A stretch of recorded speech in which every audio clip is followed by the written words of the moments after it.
राजीव राय जी, आपके साथ आज शुरुआत करनी होगी क्योंकि मामला बड़ा फिसलता हुआ दिख रहा है। इसके क्या मायने हैं? कब तक ये बात आप लोग कहेंगे कि दबाव में आ गए, इसमें आ गए, उसमें आ गए? आपके कुनबे की कला है ना, जिसकी वजह से देखिए खुल्लम खुल्ला फोटो खिंचा रहे हैं जाके छत पे सब। अरे कुनबे में कला जैसी कोई बात तो थी नहीं कि इन जो तमाम जो विधायकगण गए हैं वहां, कभी इनकी आपने पार्टी के खिलाफ में या नेतृत्व के खिलाफ में आवाज तो सुनी नहीं कि कला हमारे यहाँ चल रहा था कुनबे में। सब समाजवादी पार्टी के राष्ट्रीय अध्यक्ष जी में निष्ठा व्यक्त कर रहे थे। अगर आज आप अपनी अंतरात्मा की बात करते हैं तो अंतरात्मा कभी मौका परस्त नहीं होती अंजना जी। ये अगर दबाव नहीं है या उनका स्वार्थ नहीं है या अपने लोगों को धोखा देने का उनकी उस हद तक जाने की उनकी इच्छा नहीं है तो इसे क्या कहा जाए। वो जो भारतीय जनता पार्टी राय जी, एक बार फोटो देखिए ना, ये वीडियो देखिए, ये तो अपने आप में मतलब लोकतंत्र में अंतरात्मा का पूरा डेफिनेशन अभी शलभ मणि जी से समझेंगे कि अंतरात्मा ये कैसे परिवर्तित करते हैं लोगों का। लेकिन इसमें से कौन आपको दबाव में अंजना जी नहीं मैं वो एक्सप्लेन कर रहा हूँ, फोटो को एक्सप्लेन कर रहा हूँ। ये चेहरे पे इस बात की खुशी है कि जो हमारे ऊपर दबाव पड़ रहा था उस दबाव से आज हमें मुक्ति मिल गई। हमने गंगा स्नान कर लिया, हम वॉशिंग मशीन में धुल गए आज, ठीक है। तो मैं तो ये कहना चाहता हूं कि भारतीय जनता पार्टी जो दावा करती है कि दुनिया की सबसे बड़ी पार्टी है और मोदी जी की लोकप्रियता है कि एक अकेला घूम घूम कर परिवार तोड़ता है, घर तोड़ता है, पार्टी तोड़ते हैं, तो ये दिखाता है कि भीतर से कितने खोखले कमजोर है। और मैं खाली इसमें भाजपा का दोष नहीं दे रहा हूं, मैं बड़ी ईमानदारी से कहूंगा उन तमाम माननीयों के भी उतनी जिम्मेदारी है जो आज अंतरात्मा की आवाज है। उनके अंतरात्मा उस दिन कहां थी जब किसी एक पार्टी के नेता के सिंबल के नाम पर उस पार्टी के समर्थकों से वोट की भीख मांग रहे थे। तो ये अंतरात्मा का कहना तो अपने आप में एक अंतरात्मा के साथ अन्याय होगा ना। अंतरात्मा फिर मैं दोहरा रहा हूं, अंतरात्मा कभी स्वार्थी नहीं होती। अंतरात्मा वो कहते हैं कि अगर आज मैंने अंजना जी से गलत कुछ बोला या गलत कहा तो अंजना जी की अंतरात्मा तत्काल जवाब देगी, नहीं ये गलत है, ऐसा हम नहीं बर्दाश्त कर सकते। मौके का इंतजार नहीं करेगी अंतरात्मा। मौके का इंतजार दिमाग करता है, दिल नहीं करता है कभी। विधायक जी, शलभ मणि जी, विधायक जी, ये जो अंतरात्मा पर आप लोगों की थीसिस है जरा वो समझाइए, क्योंकि देखिए ये अपर हाउस का चुनाव है और माना जाता है कि अपर हाउस में जो लोग पहुंचते हैं वो मतलब इसीलिए एक वजह है ना कि उसे राज्यसभा अपर हाउस कहा जाता है। वहां पर इस तरह से क्रॉस वोटिंग और वो भी अंतरात्मा के नाम पर कैसे परिवर्तित करते हैं आप लोग अंतरात्मा को? नहीं, अंतरात्मा तो अंजना जी प्रभु राम परिवर्तित करते हैं। अगर आप किसी ऐसी पार्टी से ताल्लुक रखते हैं जहां पर आपको इस बात के लिए बाध्य किया जाए कि आपको भगवान राम के मंदिर की प्राण प्रतिष्ठा हो रही है, आपको नहीं जाना है। आपको इस बात के लिए बाध्य किया जाए कि आपकी पार्टी का कोई नेता बार बार प्रभु राम को, रामचरितमानस को कोसेगा, उसके बारे में बुरी बुरी बातें करेगा, आपको नहीं बोलना है। आपको इस बात के लिए बाध्य किया जाए कि धारा 370 हटाई जा रही है और आप उसके खिलाफ में बोलना है कि नहीं धारा 370 लगाई जानी चाहिए। इस प्रकार के जब कृत्य किसी पार्टी में होते हैं तो बहुत सारे लोगों की अंतरात्मा जागती है और यही कारण है कि आज समाजवादी पार्टी में जो लोग समाजवादी पार्टी छोड़कर आए वो कोई सामान्य लोग नहीं है। आप उनकी आलोचना कर सकते हैं लेकिन उसमें 4-4 बार 3-3 बार चुनाव लड़के जीत के आए हुए लोग हैं। ठीक, राज्यसभा चुनाव की बात हो रही है। आपको बता दें अब से आधे घंटे बाद काउंटिंग शुरू हो जाएगी और नतीजे आने भी फिर शुरू हो जाएंगे। 4 बजे तक वोटिंग थी, सुबह 9 बजे से 4 बजे तक राज्यसभा चुनाव में वोट डाले गए और 5 बजे से गिनती शुरू हो जाएगी। वोटों की गिनती 5 बजे से शुरू हो रही है तीनों राज्यों में। उत्तर प्रदेश जहां पर 10 सीटों के लिए वोटिंग हो रही है, हिमाचल प्रदेश जहां पर 1, कर्नाटक, इन सब सीटों पर जो रिजल्ट है वो आने शुरू हो जाएंगे। राज्यसभा चुनाव के वोटों की गिनती 5 बजे शुरू हो जाएगी। जैसे ही और अपडेट्स इस पर आते हैं हम लोग आपको बताएंगे। लेकिन आशुतोष जी, आपके पास आते हुए अंतरात्मा वो शब्द है जो सबसे ज्यादा हम लोग सुन रहे हैं अभी। क्रॉस वोटिंग वो दूसरा वर्ड है जो टेक ओवर कर रहा है।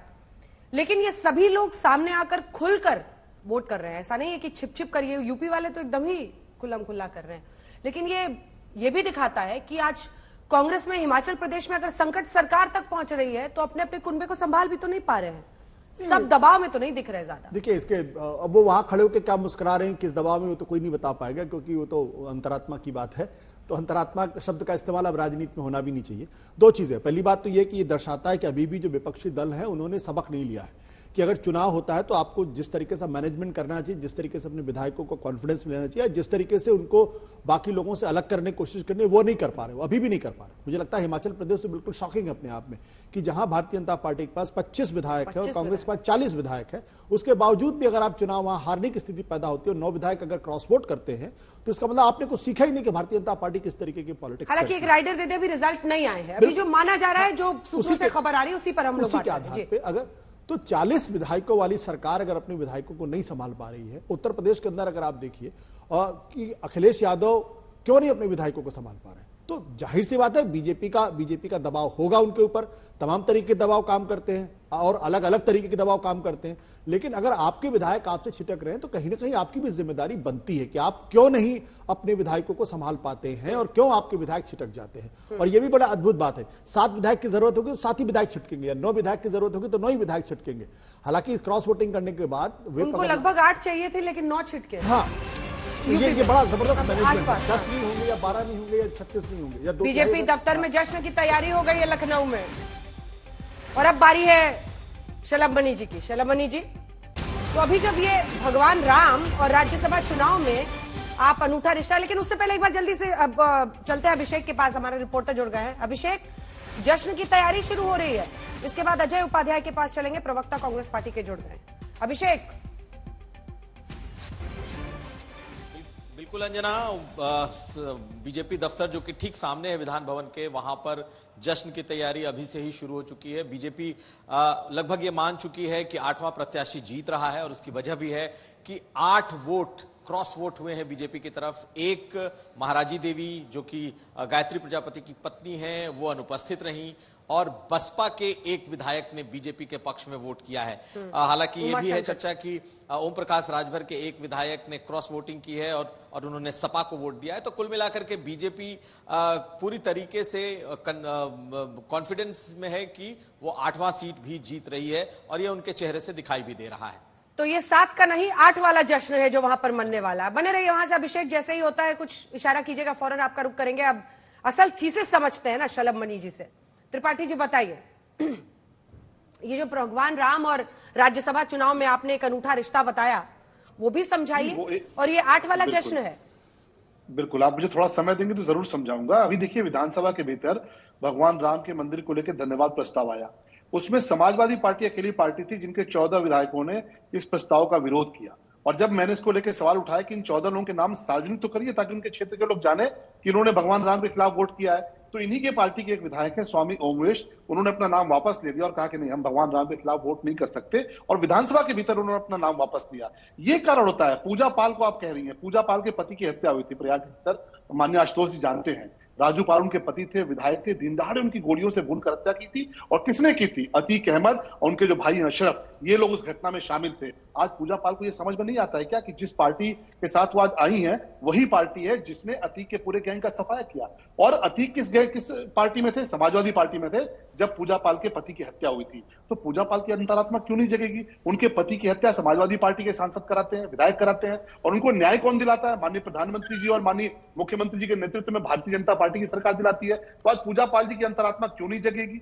क्यों नहीं? उत्तर प्रदेश में अगर आपको याद हो, आपने खबरें चलाई थी, उत्तर प्रदेश में जो तमाम धार्मिक स्थलों पे जो हमले हुए थे उनके आतंकवादियों के मुकदमे किसने वापस लिए? समाजवादी पार्टी ने लिए। और तब भी जब जाते थे विधायक अपने घरों पर जाते थे, बहुत सारे विधायक कहते थे कि हमारे घर वाले हमसे पूछते हैं कि तुम ऐसी पार्टी में क्यों हो जिस पार्टी के लोग आतंकवादियों के मुकदमे वापस लेते हैं। आज जब वो देख रहे हैं कि आतंकवादियों को फांसी पर लटकाया जा रहा है, उनके खिलाफ कार्रवाई हो रही है, देश में माननीय प्रधानमंत्री जी की लहर चल रही है, भाजपा की लहर चल रही है, और आप सबसे बड़ी बात, केवल हमारी पार्टी की बात छोड़िए, ओम प्रकाश राजभर जिनके साथ चुनाव लड़े, इनको छोड़ के चले आए, दारा चौहान जिनकी पार्टी छोड़ के चले आए। ये जो बार बार पीडीए करते हैं, तो पी को भी समझ में आ गया, डी को भी समझ में आ गया, ए को भी समझ में आ गया कि कहीं कोई अगर मदद कर रहा है, वास्तव में कल्याण कर रहा है, तो प्रधानमंत्री नरेंद्र मोदी जी कर रहे हैं, योगी जी कर रहे हैं। और ये पीडीए जो समाजवादी पार्टी का, ये केवल परिवार के लिए, परिवार डेवलपमेंट अथॉरिटी, परिवार डेवलपमेंट अथॉरिटी से बाहर कुछ नहीं है। इसलिए असली पीडीए की जहां मदद हो रही है, हर समाज के लोग वहां पर लोग आ रहे हैं, उनकी अंतरात्मा इसलिए जग रही है। अच्छा, राजा भैया वाली कहानी जरा सुनाइए, राजा भैया की कहानी सुनी जाए। बिल्कुल बिल्कुल, देखिए राजा भैया ने ज़ियाउल हक वाला केस फिर से सीबीआई ने थोड़ा तेज किया था पिछले साल, और इस बार वो खुलकर आपकी तरफ आए हैं। उनको कैसे, उनकी अंतरात्मा को कैसे आपने जगाया? देखिए, राजा भैया के खिलाफ जब केस चल रहा था सीबीआई का, उसके बाद भी चुनाव हुए हैं, उसके बाद भी कई सारे ऐसे मौके आए हैं, अगर आप उसको उससे कनेक्ट कर रही हैं। लेकिन मैं तो कहूंगा कि राजा भैया का भाषण सुनिए। अभी विधान सभा के भीतर उन्होंने बाकायदे इस बात को लेकर भगवान राम के मंदिर को लेकर भाषण दिया और ये कहा कि जिस प्रकार से प्रधानमंत्री मोदी जी के नेतृत्व में मंदिर का निर्माण हुआ है, उन्होंने कहा कि ये स्वर्णिम काल है, मुझे कुछ भी अगर करना पड़ा तो मैं जरूर करूंगा। तो ये ठीक है, सबका अपना अपना आकलन करने का तरीका हो सकता है, लेकिन मुझे लगता है कि प्रधानमंत्री जी के काम, प्रधानमंत्री जी की मेहनत, प्रधानमंत्री जी ने जिस प्रकार से हर वर्ग का कल्याण किया है और जिस प्रकार से विपक्ष ने नकारात्मकता की, अंजना जी आप इसको भी इससे भी जोड़िए ना कि राहुल गांधी जब भी उत्तर प्रदेश आए, उत्तर प्रदेश बचा हुआ था, इसके पहले बिहार गए तो वहां नीतीश जी साथ छोड़ के चले गए, बंगाल गए, बंगाल में ममता जी साथ छोड़कर चली गई, महाराष्ट्र में देवड़ा जी साथ छोड़कर चले गए, उत्तर प्रदेश बचा के रखा था अखिलेश जी ने। राहुल गांधी जी के जैसे ही पांव पड़े, जहां जहां पांव पड़े संतन के, आज देखिए क्या कमाल हुआ है। तो जब नकारात्मकता आपके भीतर इस प्रकार की होगी कि आप 370 के मसले पर भी देश के साथ नहीं खड़े होंगे, पाकिस्तान के साथ खड़े होंगे, जब चाइना से क्लैश के वक्त आप अपने सैनिकों का अपमान करेंगे, भगवान राम के मंदिर का आप आमंत्रण ठुकराएंगे, आतंकवादियों के साथ खड़े होंगे, देश विरोधी तत्वों के साथ खड़े होंगे, तो जो विधायक हैं वह भी घर जाते हैं, उनके परिवार के लोग भी पूछते हैं कि भैया आप कौन सी पार्टी में, उनके परिवार के लोग पूछते हैं। मुझे पता है समाजवादी पार्टी के बहुत सारे विधायकों ने मुझसे दर्द अपना साझा किया और कहा कि हम जाना चाहते थे मंदिर, हम जाना चाहते थे, जाके भगवान राम के मंदिर का दर्शन करना चाहते थे जब योगी आदित्यनाथ जी के नेतृत्व में पूरी सरकार गई थी। हम लोग भी कहते हैं, और हम लोगों ने मंजर देखा था कि पूरे रास्ते में लोग चाहे ढाबों पर रहे हो चाहे दुकानों पर रहे हो, लोगों ने बाहर निकल के हाथ हिलाया था कि भगवान राम का दर्शन करने पूरी सरकार जा रही है। समाजवादी पार्टी के विधायक जाना चाहते थे लेकिन उनको रोका गया, उनके परिवार के लोगों ने कहा कि आपकी पार्टी कैसी है कि आपको भगवान राम का दर्शन नहीं करने दे रही है। ये कारण के अंतरात्मा जगती है।